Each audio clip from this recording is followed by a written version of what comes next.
ನಮ್ಮ ರಾಮನಗರ ಜಿಲ್ಲೆನಲ್ಲಿ ಮೊನ್ನೆ ಬಂದು ಬಿಡದಿ ಟೌನ್ಶಿಪ್ ಬಗ್ಗೆ ಮಾತನಾಡಿ ಹೋಗಿದ್ದೀರಿ. ನಾನು 2 ದಿನದಿಂದ ಡೆಲ್ಲಿಲಿದ್ದೆ, ನಿನ್ನೆ ರಾತ್ರಿ ಬಂದೆ. ಮಾಧ್ಯಮದ ಸ್ನೇಹಿತರಿಗೂ ಕೂಡ ಇವತ್ತು ಬಹುಶಃ ನನಗೆ ಪ್ರಶ್ನೆ ಮಾಡ್ತಾರೆ, ಆದರೆ ವೇದಿಕೆ ಮೇಲೆ ನಾನು ಉತ್ತರ ಕೊಡ್ತೇನೆ. ಅದು ಯಾವ ಅಧಿಕಾರಿ ಹೇಳದ್ನೋ, ಅದು ಯಾವುದ ಪ್ರಾಧಿಕಾರದ ವ್ಯಕ್ತಿ ಹೇಳದ್ನೋ ನನಗೆ ಗೊತ್ತಿಲ್ಲಪ್ಪ. ನಮ್ಮ ಶಿವಕುಮಾರ್ ನನಗೆ ಅನಿತಾ ಕುಮಾರಸ್ವಾಮಿ ಅವರ ಹೆಸರಲ್ಲಿ ಅದು ಎಷ್ಟು ಎಕರೆ ಐತೆ ಅಂತಲೂ ಗೊತ್ತಿಲ್ಲ ರೀ. ಸುಮ್ಮನೆ ಗಾಳಿಲಿ ಗುಂಡು ಹೊಡೆಯುವಂಥ ಅಭ್ಯಾಸ ಅಷ್ಟೇ ಶಿವಕುಮಾರ್ ನನಗೆ. ಕೃಷಿ ಜಮೀನು ಅವ್ರು ಹೇಳಿರೋದಣ್ಣ, ಅವ್ರಿಗೆ ಗೊತ್ತಿಲ್ಲ, ನಾನು ಹೇಳಬೇಕಲ್ಲ. ನಮ್ಮನೆ ವಿಚಾರ ನನಗೆ ಗೊತ್ತಿಲ್ವಾ? 20 ವರ್ಷದ ಮೇಲಾಗದೆ ಜಮೀನು ತಗೊಂಡು ಬನಗಿರಿ ಮತ್ತೆ ಹೊಸೂರು ಅಂತ ಸರ್ವೆ ನಂಬರ್ ಬಿಡದಿ, ಮುಚ್ಚುಮರೆ ಏನಿಲ್ಲ, ಕೃಷಿ ಜಮೀನು. ಇಲ್ಲಿವರೆಗೂ ಯಾವುದೇ ಅದನ್ನು ಕಮರ್ಷಿಯಲ್ಗೆ ನಾವು ಮಾಡ್ತಕ್ಕಂಥದಕ್ಕೆ ನಾವು ಆಲೋಚನೆನೂ ಮಾಡಿಲ್ಲ.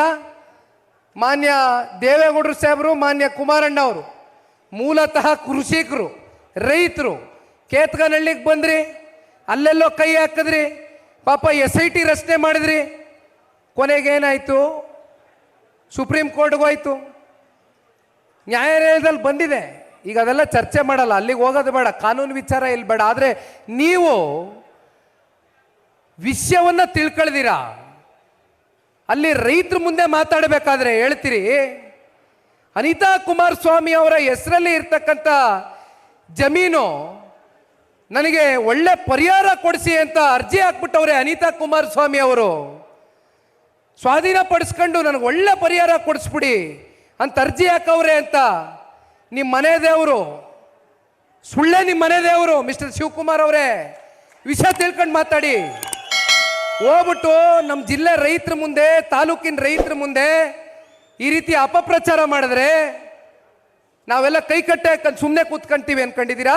ಶಿವಕುಮಾರ್ ಅವರೇ, ನೀವು ಹೇಳ್ದಂಗೆ ಇವತ್ತು ವೇದಿಕೆ ಮೇಲೆ ನಿಮ್ಗೊಂದು ಸವಾಲನ್ನು ಹಾಕ್ತೇನೆ. ನನ್ನ ತಾಯಿ ಶ್ರೀಮತಿ ಅನಿತಾ ಕುಮಾರಸ್ವಾಮಿ ಅವರು ನನಗೇನಾದರೂ ಪರಿಹಾರ ಕೊಡಿ ಆ ಜಮೀನಿಗೆ ಅಂತಕ್ಕಂಥ ಅರ್ಜಿಯನ್ನು ಅವ್ರು ಏನಾದರೂ ಸಲ್ಲಿಸಿದ್ರೆ, ಎಷ್ಟು ಜಮೀನಿದೆಯೋ ಅಷ್ಟೂ ಜಮೀನನ್ನ ಆ ತಾಲೂಕಿನಲ್ಲಿ ಇರ್ತಕ್ಕಂಥ ಬಡವರಿಗೆ, ರೈತರಿಗೆ ದಾನ ಮಾಡ್ತೇವೆ. ಇವತ್ತೇ ಹೇಳ್ತಾ ಇದ್ದೇನೆ, ದಾನ ಮಾಡ್ತೇವೆ. ಸಾರ್ವಜನಿಕರ ಅನುಕೂಲಕ್ಕೆ ಧಾರಾಳವಾಗಿ ಕೊಡ್ತೇನೆ. ಆ ಹೃದಯ ವೈಶಾಲ್ಯತೆ ಸನ್ಮಾನ್ಯ ಕುಮಾರಣ್ಣ ಅವರಲ್ಲಿದೆ. ನಾವು ಯಾವುದೇ ಎಜುಕೇಶನಲ್ ಇನ್ಸ್ಟಿಟ್ಯೂಷನ್ ಕಟ್ಕೊಂಡಿಲ್ಲ, ನಾವು ಯಾವುದೇ ದೊಡ್ಡ ದೊಡ್ಡ ಮಾಲ್ಗಳು ಕಟ್ಕೊಂಡಿಲ್ಲ ಸ್ವಾಮಿ. ಕಂಡವ್ರ ಜಮೀನಿಗೆ ಹೋಗ್ಬಿಟ್ಟು ಏನೇನಾಗಿದೆ ಇದೆಲ್ಲ ಇಲ್ಲಿ ಮಾತಾಡಲ್ಲ. ನಾನು ರಾಮನಗರದಲ್ಲಿ ಮಾತಾಡಕ್ಕೆ ಭಾಳ ವಿಚಾರಗಳಿದೆ. ಆದರೆ ರಾಮನಗರ ಜಿಲ್ಲೆಯಲ್ಲಿ 4 ಜನ ಶಾಸಕರನ್ನ ನೀವು ಇಟ್ಕೊಂಡಿದ್ದೀರಲ್ಲ ಸ್ವಾಮಿ. ಇವತ್ತು ಎಷ್ಟು ಜನ ಹೋದ್ರಿ ಬಿಡದಿ ಟೌನ್ಶಿಪ್ ವಿಚಾರವಾಗಿ?